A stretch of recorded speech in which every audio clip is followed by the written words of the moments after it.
Esto no es lo que te dijeron sobre el éxito. Las verdaderas fortunas no se construyen con alardes ni fanfarria, sino en la quietud de decisiones estratégicas y paciencia inquebrantable. Imagina a los grandes inversionistas, CEOs y fundadores de empresas globales.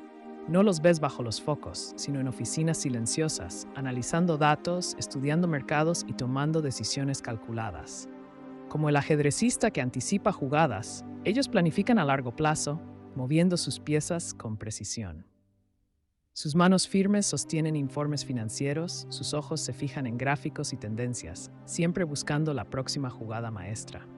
La construcción de un imperio no es una carrera de velocidad, sino una maratón donde cada paso cuenta. La paciencia es su mejor aliada, permitiéndoles esperar el momento oportuno para actuar. La imagen de éxito que nos venden es una farsa. El verdadero éxito se cultiva en la sombra, lejos del ruido y la distracción. Subtítulos finales. El éxito real no hace ruido. Sígueme.